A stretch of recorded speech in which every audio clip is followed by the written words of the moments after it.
L'affaire des soldats ivoiriens arrêtés au Mali ne finit pas de tenir les Africains en haleine. Le 14 septembre, le Conseil de sécurité ivoirien a décidé d'amener l'affaire devant la commission de la CEDEAO. Abidjan sous-entend que l'affaire est une menace pour la sécurité de la sous-région. Le 15 septembre, le Mali s'est dit stupéfait de la décision de la Côte d'Ivoire de transformer un dossier judiciaire en une crise diplomatique. Le Mali estime que l'affaire des 49 mercenaires ivoiriens est strictement judiciaire, bilatérale et met en garde l'organisation sous-régionale contre toute instrumentalisation.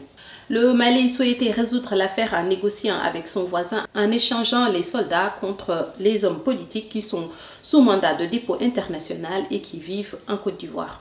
D'ailleurs, les négociations allaient bon train. Le Mali avait libéré 3 soldats et la Côte d'Ivoire avait présenté des excuses à demi-mot. Que s'est-il passé alors pour que l'affaire tourne au vinaigre entre les deux pays? Entre deux, peut-être la plainte du Mali contre la France ou alors pour voiler que la France a délocalisé sa convocation de nos présidents laquais.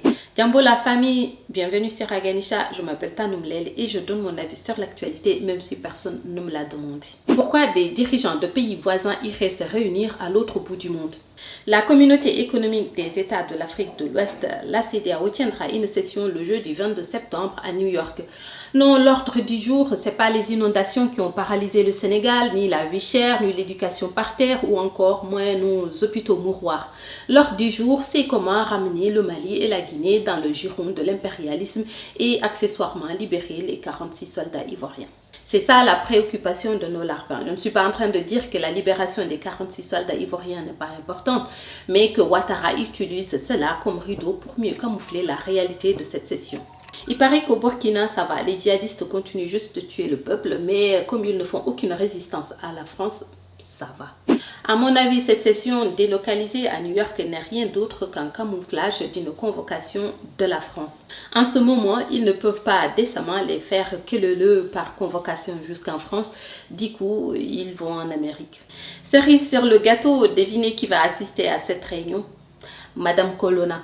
Mais non, c'est pas la mère de Yvan, mais Catherine Colonna, la ministre française de l'Europe et des Affaires étrangères. Ils sont tellement prévisibles, c'est incroyable.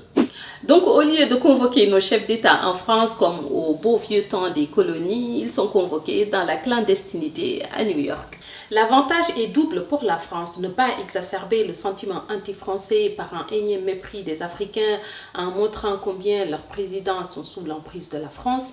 L'autre avantage est qu'on ne pourra pas parler à cette session des Nations Unies de la plainte du Mali contre la France, on parlera des 49 soldats ivoiriens. Outre la ministre française qui n'a rien à faire là-bas, il y aura aussi le médiateur de la crise guinéenne, le béninois Yahi Boni, que Macron a visité aussi en juillet. Le médiateur du Mali est sans doute fatigué d'être sollicité.